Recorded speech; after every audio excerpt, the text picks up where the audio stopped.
Okay, I've been asked a few questions about how to put together the coil on the Bedini motor. I should have mentioned that in my videos, but forgot. So, a few things you're going to need. You're going to need 2 spools of wire.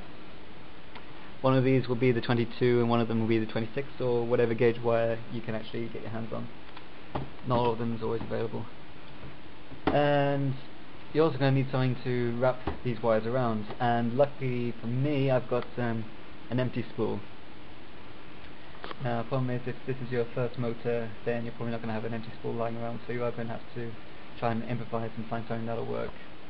But I'll just give you the dimensions of this spool, just so that you guys know. 6 centimeters, 5 centimeters, 1.5 centimeters. Those are the dimensions of the core of the spool that I'm using at the minute.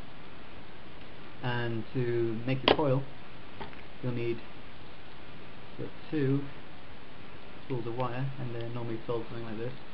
Let me drop my spool as well. Oh, that's a pretty one, pink.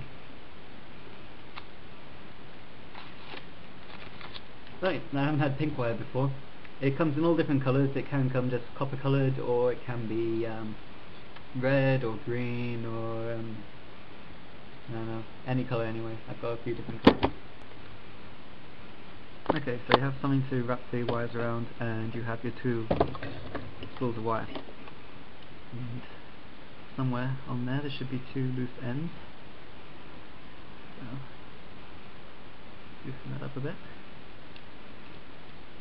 So, there's one end. And here is the... I don't know if I can get hold of it. There we go. Now this is very, very easy. Just take 2 ends of coil and just pretend they're one coil, basically. Well, just pretend they're one wire. Now what you can do to make this a little bit more efficient is you can always wrap the 2 wires together like that. But the problem is you'd need quite a few hundred feet of space so that you can stretch the wires out all the way, and then you can use like a drill to spin these 2 wires together, and that's much more efficient than just wrapping it loosely. But you can do it that way. There's no reason why you can't. So on the spool there'll be a tiny little hole there, and I usually use that to put the 2 ends of the wire through. So go through like that, and yeah, you can just put both of the spools down and get a good grip of this wire with both the wires. You can see that, and make sure you have enough loose on this end, maybe about 10 centimeters of loose cable, and just start wrapping.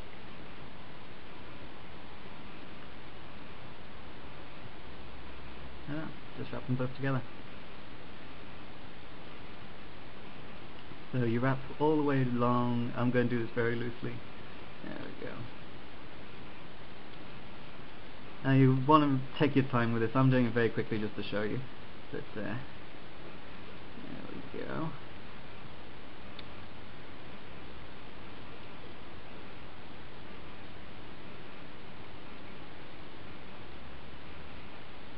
Right, now just assume that I've wrapped all the way down. Once you get to the end, then you start wrapping the other way.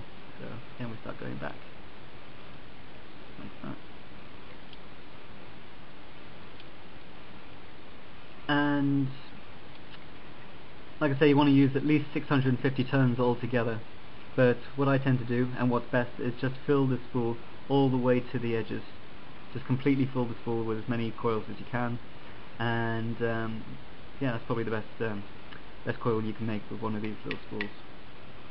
And like I say, in the center you have your little hole which you use for the core, and you can stick welding rods down there, which Bedini recommends, but I haven't tried those, so I don't know. They're probably better than what I'm using. I'm using iron filings mixed with glue, and then I put all the iron filings and the glue mixture into the center of the hole, and then leave it to set overnight, and then that's basically like an iron core.